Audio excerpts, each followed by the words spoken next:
about the good initiative that the government want to do MOU about doing food waste management. So it's really important that local government gives an MOU because this is about community education. So this structure is an environment where people can see we can compost food, build soil and grow food at the same time. So from a community point of view, this is like a living classroom. Jadi ini langkah yang sangat bagus penandatanganan ini karena mereka dari sini akan belajar untuk mengolah sampah makanan dan ini penting untuk mengedukasi masyarakat bahwa makanan bisa menjadi tanah dan tanah akan menumbuhkan makanan. Apa saja yang penemuan hari ini, pertemuan dari Mister? Maksudnya? Penemuannya. Oh, he want you to talk about how you found and invent this guardianship. Thank you. It's a good question. My background of composting goes back 4 decades. It's over 40 years. And the big problem in the tropics is food waste creates its own heat, but in the tropics you've got ambient temperature. So for me, going down or working with in-ground composting is the solution, and it's very simple and very low tech. Jadi dia sudah berkutat dengan kompos itu sekitar 40 sampai 45 tahun. Dia banyak meneliti tentang kompos. Dan kenapa dia memilih di sini daerah tropik? Karena tantangannya itu paling besar untuk mengkompos makanan karena dengan temperatur yang lembab dan panas. Jadi sangat penting untuk membuat kompos itu di dalam tanah seperti yang di dalam, bukan di atas tanah. Jadi untuk menjaga kelembapan. Untuk di Indonesia sendiri difokuskan di Banjarmasin ini ya? Di Indonesia ini yang pertama kali sih. So this is the first guardianship in the world. Jadi harapannya And it's really important to tell these people that my father was born in Indonesia and spent the first 20 years. So I have a very strong, close love for Indonesia. Jadi bapak dia itu lahir dan besar di Bandung dan tinggal 21 tahun. Kenapa dia punya ikatan yang sangat kuat dengan Indonesia dan sangat mencintai Indonesia. Makanya yang pertama dipilih untuk membangun ini di Indonesia, di Banyuasin, di Palembang. Oke, thank you. Harapannya Pak? Siapa yang diteladani? Pasti orang yang didengarkan. Siapa orang yang didengarkan? Tokoh wanita, tokoh pemerintahan, tokoh agama, tokoh masyarakat. Ini punya peran. Tidak cukup kalau kita mengandalkan himbauan dan instruksi dari pemerintah, karena tangan pemerintah sangat terbatas. Nah ini di kesempatan baik ini, di Hari Peduli Sampah Nasional tahun 2023 ini, kita diajak. Tadinya saya sempat komplain, ini benar, tadi saya komplain, kenapa di sini acaranya? Oh ternyata di sinilah ada sebuah inovasi besar yang dilaksanakan oleh perorangan Ibu Ivon dan suami Pak Junta yang telah menginisiasi kita semua agar menginspirasi kita semua agar kita punya kepedulian. Nah, kita sama-sama tanamkan dulu. Baik, kami akan memanggil Hari Peduli Sampah Nasional ya. Kesepakatan bersama akan memanggil antara pemerintah Kabupaten Banyuasin dan Kabupaten Budi, kemudian Dinas Lingkungan Hidup Kabupaten Banyuasin.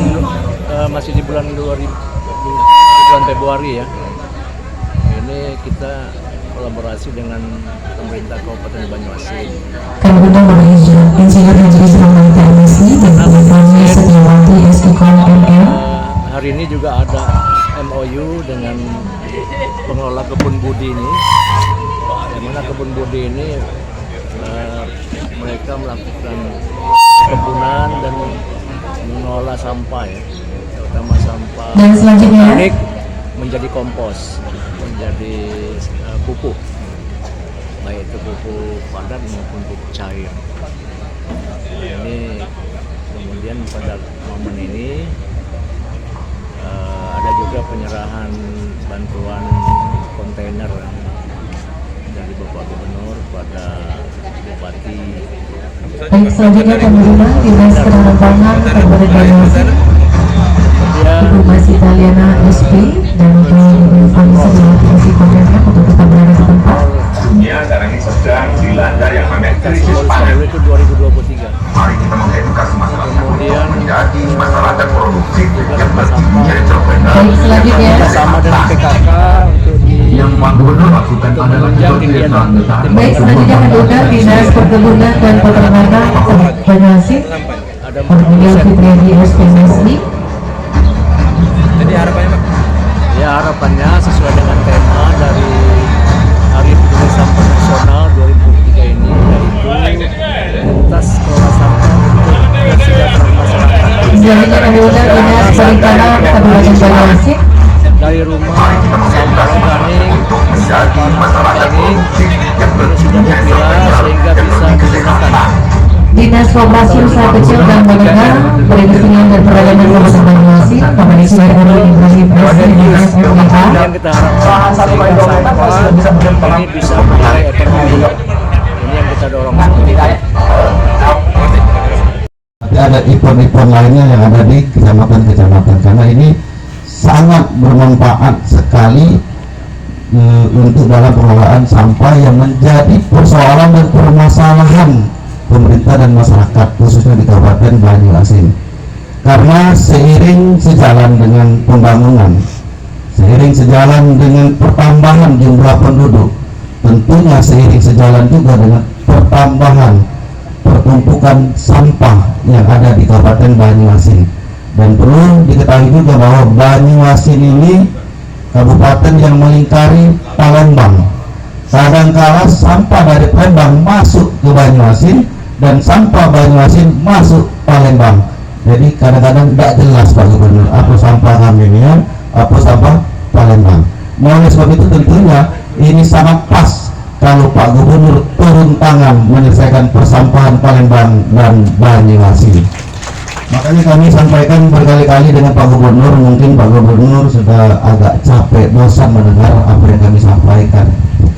Pak Gubernur membangun Sumatera Selatan, saya berharap itu kita mulai dari Kabupaten Banyuasin, termasuk mengelola sampahnya ini Pak Gubernur. Karena Pak Gubernur saya tahu persis sangat sayang, sangat cinta dengan masyarakat Kabupaten Banyuasin. Hari Sampah Nasional ini kita peringati ini berketepatan dengan momen kita untuk meluncing kegiatan pilah sampah dari rumah. Ini salah satu upaya kita untuk mengatasi permasalahan sampah yang memang menelan biaya yang cukup mahal ya. Kalau semua diandalkan dengan pemerintah, tapi ini tentu kita kesulitan. Untuk itu kita mengajak masyarakat untuk memilah sampah dari rumah, dan dari pilahan sampah itu sampah organik dijadikan pupuk organik dan dipakai juga di rumah juga untuk kegiatan menunjang program gerakan yang dicanangkan oleh Bupati, misalnya gerakan tanam sayur, gerakan puluhan kue, gerakan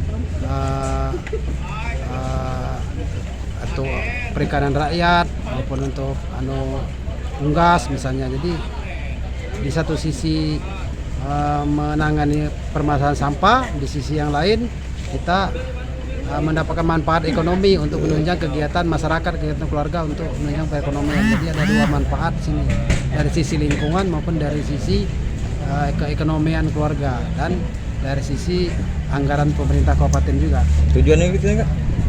Itu tadi untuk tujuan untuk mengatasi sampah, mengajak masyarakat untuk mengatasi sampah dengan cara memilah dari rumah. Sampah ini persoalannya kan tidak dipilah kan selama ini kan, campur-campur antara organik non organik sehingga menjadi kotor, bau, sehingga masyarakat membuang.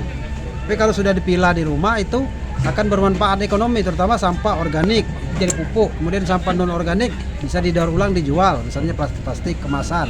Kalau support dari Pak Pemerintah Gubernur tadi Seperti yang disampaikan oleh Pak Gubernur, Pak Bupati sama itu intinya. Jadi mulai saat ini memilah sampah dari rumah, kira-kira itu kata kuncinya. Jadi harapannya? Harapannya semua masyarakat, semua elemen, kelompok-kelompok masyarakat itu mendukung dan bisa melaksanakan program kita ini. Ini ada bantuan juga kan dengan menggunakan biowash kan, semacam enzim untuk mengurai atau merubah sampah itu menjadi pupuk. Pak, tadi kan ada bantuan dari Pak Gubernur, Pak. Bantuan apa Pak yang disampaikan oleh pemerintah? Dari Gubernur itu bantuan kontainer sampah dan bantuan mobil sampah, Pak. Kontainer itu, ini contohnya yang ada di kita ini banyak 13 unit. Kemudian ada lagi mobil sampah dalam bentuk mobil Amrol. Tuh dari Gubernur.